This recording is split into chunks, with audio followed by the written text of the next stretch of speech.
Fala pessoal, tudo bem com vocês? Hoje nós vamos trabalhar aí com a disciplina de eletrônica analógica, tá? Com o mapa do módulo 52. Se você estiver com dificuldade nessa disciplina ou em outra atividade, outra disciplina que você esteja com dificuldade, é só entrar em contato conosco pelo contato da descrição que nós vamos auxiliar você, beleza?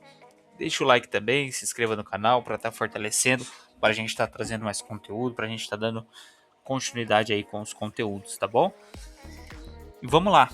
Vou fazer uma leitura aqui com vocês, vamos entender o que está sendo solicitado nessa atividade aqui de eletrônica analógica, beleza? Vamos fazendo a leitura, vamos entendendo certinho, vou explicando aqui juntamente com vocês, beleza? Então vamos lá. Ó. A eletrônica analógica representa a base física sobre a qual o mundo tecnológico contemporâneo foi construído. Antes mesmo da consolidação dos sistemas digitais, foram os circuitos analógicos que permitiram ao ser humano capturar, amplificar, filtrar e interpretar sinais oriundos da realidade. Sinais esses que, por natureza, são contínuos, dinâmicos e ricos em informação. Estudar eletrônica analógica, portanto, não é apenas compreender circuitos, mas entender como o mundo físico se comunica com os sistemas eletrônicos. Assim, compreender eletrônica analógica não é apenas uma etapa da formação técnica de um engenheiro, mas um diferencial estratégico. Trata-se de adquirir a capacidade de interpretar e interagir com o mundo real de forma direta, projetando sistemas que não apenas funcionam em teoria, mas que operam com precisão, estabilidade e eficiência em aplicações reais, desde dispositivos do dia a dia até sistemas críticos de alta complexidade. 1. Para o circuito da figura 2, para beta BCC igual a 300, calcule.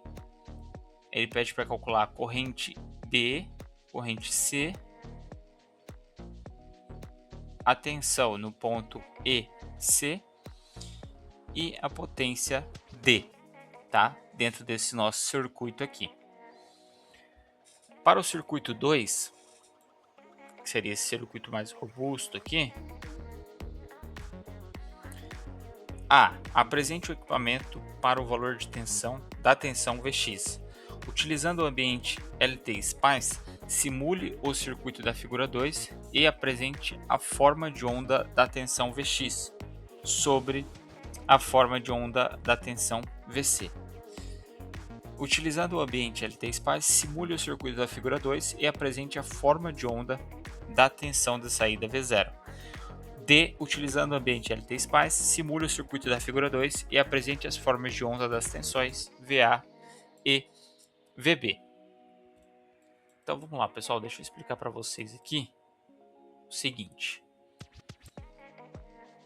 Deixa eu pegar aqui meu rascunho para a gente contextualizar e entender tudo certinho, tá?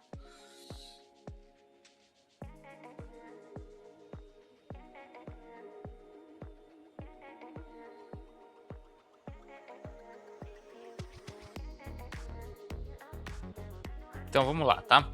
Então, pessoal, como ele citou, contextualizou aqui para nós, a eletrônica analógica é a área da eletrônica que vai trabalhar com sinais que variam continuamente, tá? Como, por exemplo, voz humana, música, temperatura, luz, pressão, velocidade. Então, diferente da eletrônica digital, que trabalha apenas com bits, né, 0 e 1, a eletrônica analógica trabalha com valores variáveis, beleza? Então, imagine o volume de uma música, né? Ela pode aumentar aos poucos, 10%, 20%, 35%, 80%. Então, isso é um sinal analógico. Já um sinal digital é como se fosse um interruptor de luz. No 1 está ligado, tá? Ligado. E no 2 está desligado. Então esse é um sinal digital, beleza? Já o analógico, a gente pode aumentar gradualmente. Qual que é o objetivo desse experimento, tá? O experimento ele quer nos mostrar como os componentes eletrônicos controlam a energia, tá? Como os sinais elétricos eles podem ser amplificados também e como os circuitos processam essas informações. E além disso, como simular os circuitos, né, no computador usando o software LT-Spice. Então, o que nós vamos entender aí nesse experimento, tá? Na parte 1, nós temos um transistor bipolar. Então, a gente vai entender como que o transistor funciona, tá? Como que ele amplifica a corrente, como calcular as correntes e as tensões e como descobrir a potência do circuito também, beleza? Já na parte 2, nós temos um amplificador operacional, tá? Que ele trouxe aqui na figura para nós.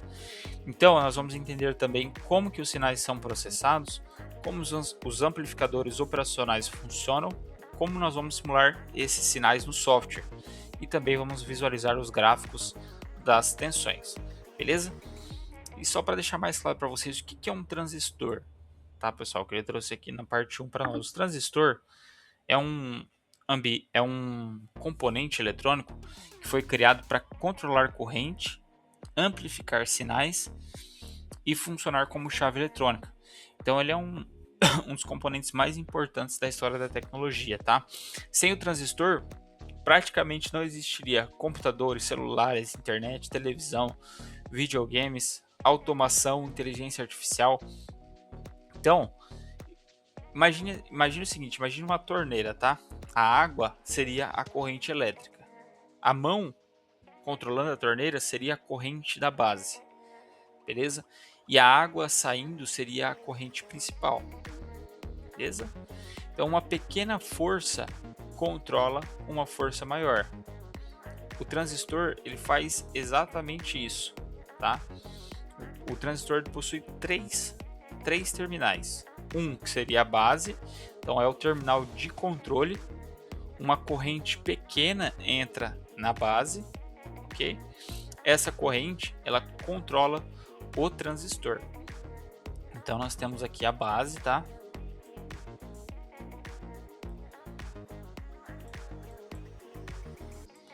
Nós temos a base.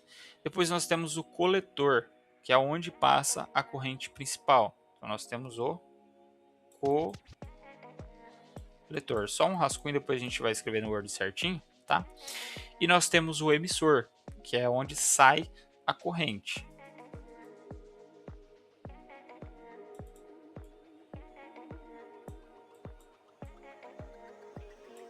O emissor é onde sai a corrente.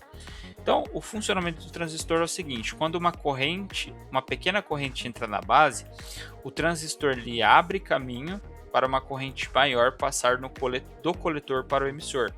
Então, isso seria a nossa amplificação. E o que seria amplificar? Tá? Seria aumentar o sinal. Então, por exemplo, o microfone gera um sinal muito pequeno, o amplificador aumenta esse sinal e a caixa de som consegue reproduzir o áudio. Beleza? Deixa eu só ajustar aqui que acabou a bateria do meu mouse. Só um minutinho, deixa eu pegar aqui o carregador.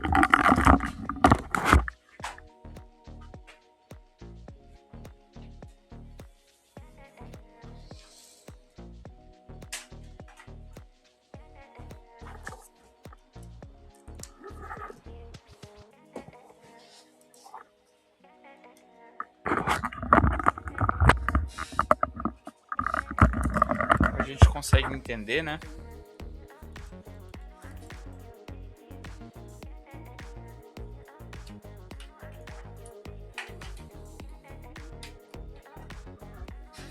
Então a gente consegue entender um exemplo simples, né, a importância do transistor. Então, o microfone gera um sinal muito pequeno, o amplificador aumenta esse sinal e a caixa de som ela consegue reproduzir o áudio. Então a gente precisa ter um amplificador para poder reproduzir o áudio do microfone, certo? E isso se replica a muitos outros exemplos aí dos aparelhos tecnológicos, certo? Então vamos lá, ó, explicando um pouquinho do circuito da figura 1, tá? Nós temos duas fontes, ok? Nós temos dois resistores, beleza? E nós temos o transistor. Cada componente tem a sua função, tá? Então começando aqui pela fonte BB, né? Fonte BB de 10 volts. Ela é quem alimenta a base do transistor, ok? Ela alimenta a base do transistor. Ela fornece energia para o controle do nosso transistor. O resistor RB 1 mega ohm, esse resistor limita a corrente da base, tá? E por que nós limitamos essa corrente? Porque o excesso de corrente pode aquecer, danificar ou queimar o transistor. Então, o resistor ele protege o nosso circuito, mandando a corrente ideal, beleza? O nosso terceiro componente aqui, então, seria o próprio transistor, ok? Ele vai receber a corrente da base e controla a corrente principal. Depois nós temos o resistor RC, né? Ele controla a corrente do coletor e também protege o nosso circuito, beleza? Depois nós temos a fonte VCC de 10 volts, que fornece energia para o lado do coletor. Então nós precisamos fazer 4 cálculos aí, né? A gente precisa encontrar a corrente da base primeiro, que é a corrente pequena que entra na base, ela controla o transistor, beleza? Então a ideia principal é aquilo: pequena corrente vai controlar uma corrente maior. E por que isso é importante, tá? Porque sistemas eletrônicos eles usam os sinais pequenos, né, para controlar dispositivos grandes, como eu citei o exemplo lá do microfone, beleza? Então, sensor pequeno, um sensor pequeno ele controla motor, controla lâmpada, controla robô e por aí vai. Beleza? Depois a gente vai calcular então a corrente do coletor e os demais. Vamos começar aqui então fazendo o cálculo da corrente da base, tá? Nós temos lá do conceito básico que tensão é resistência vezes corrente pela lei de Ohm, certo? Nós vamos partir desse princípio aqui para calcular a corrente da base.